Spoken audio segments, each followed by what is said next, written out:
Hiring Hoosiers is RTV6's commitment to exploring the labor market in Indiana, examining workplace trends, and watching the direction companies are moving.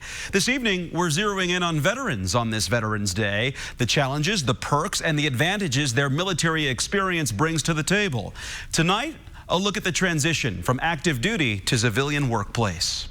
Deirdre Simons is networking, listening, asking questions, moving from table to table, meeting reps at this job fair from a number of companies aiming to onboard veterans as employees. The number one reason is to find a job, meet new people, see what's out there, see what you actually qualify for. Working 12 hours on, 12 hours off on a ship in the Navy as an administrative technician, Deirdre knows how to put in a hard day's work. We did whatever needed to be done to get the job done.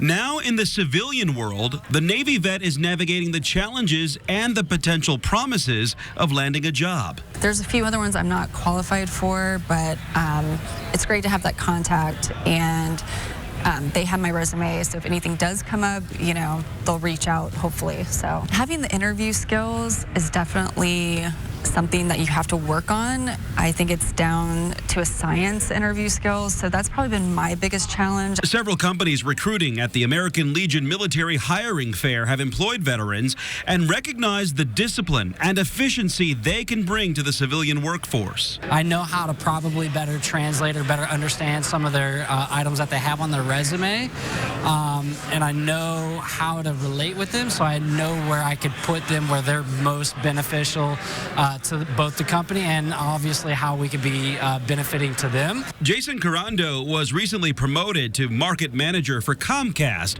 but he used to build explosives in the Air Force. He values his company's efforts to include those who have served in the armed forces, offering programs geared specifically toward fostering veteran mentorships in the workplace. It kind of gives us a channel to have those conversations amongst our veterans, and it really builds that camaraderie, and I think that we go to great lengths to care for our veteran employees. Deirdre has touched base with Comcast, and she's got a couple of other good leads, including a possible position with the American Legion itself, which hosted the job fair.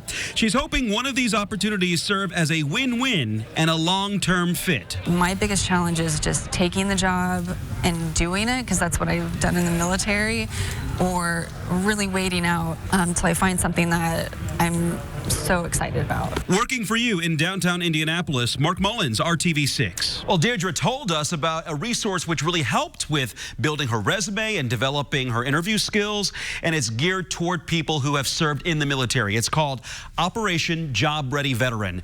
If you are a vet or you know someone who could benefit from this, we provided a link to that organization. Just click on this story at hiringhoosiers.com.